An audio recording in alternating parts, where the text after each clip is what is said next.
तर वडापाव सोबत खाण्यासाठी चटणी बनवणार आहे लसणाची। तर त्यासाठी थोडंसं आपल्याला हे बेसन पीठ बुंदी अशी तळून घ्यायची आहे आणि मग त्यामध्ये लसूण, लाल मिरची पावडर आणि थोडंसं खोबरं पण टाकू शकता। आणि हे जी तळलेला हा चुरा आहे हा, नाही तर मग शेंगदाणे थोडेसे टाकून ती चटणी बनवायची। तर ही चटणीसाठी हे असं बनवून घ्यायचं आहे आपल्याला। जर वडापाव तळून असा हा भुगा होत असेल ना तर तसा पण तो पण चालतो, पण मग थंड होतंय तोपर्यंत हे तळून घेतलेलं, म्हणून मी हे आधी करून घेत आहे। तर हा भुगा आहे ना तळून घ्यायचा आहे, छान लालसर कलर करायचा आहे एकदम। आता कसं लालसर तळून घेतलेला आहे हा भुगा बेसनाचा। गाड्यावर किंवा वडापावच्या दुकानावर भेटती तशी चटणी बनवणार आहे छान। तर वडापाव कमी आणि ही चटणी जास्त खातो आम्ही, तर म्हणजे छान लागते खायला वडापाव सोबत।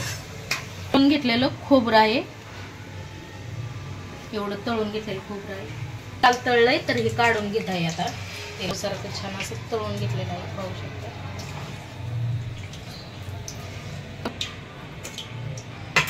थोडासा मी कढीपत्ता तळून टाकणार आहे त्यामध्ये चटणीमध्ये।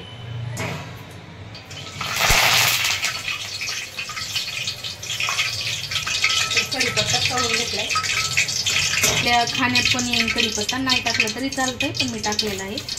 थोडा चिमूटभर हा सोडा टाकून घेत आहे बेसन पिठामध्ये। सोलायचा नाही, मी सोललेला पण लसूण आहे माझ्याकडे, पण तो नाही घेतलेला। असा थोडासा कस सोलायचा, जास्त असं पुरी साल काढून नाही घ्यायची ह्या चटणीसाठी। आणि ना यामध्ये आता लाल तिखट टाकून घ्यायचं, खोबरं,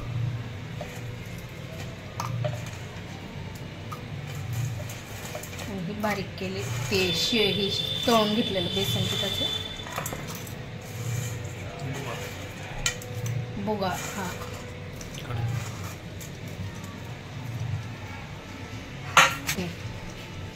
मसाला नाही टाकायचा यामध्ये, एकदम साधी सिंपल। चवीनुसार मीठ, थोडंसं जिरे। सोबत खाण्यासाठी ही चटणी तयार झालेली आहे, पाहू शकता लसणाची छान अशी।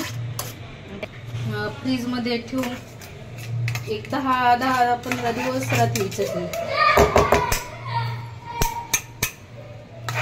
आपल्याला दुसरं कशासोबत खायची असेल तर छानपैकी अशी ही वडापावची चटणी आपली खाण्यासाठी तयार आहे। व्हिडिओ आवडला तर लाईक करा, सबस्क्राईब करा। तर आता मी वडापाव बनवून घेत आहे।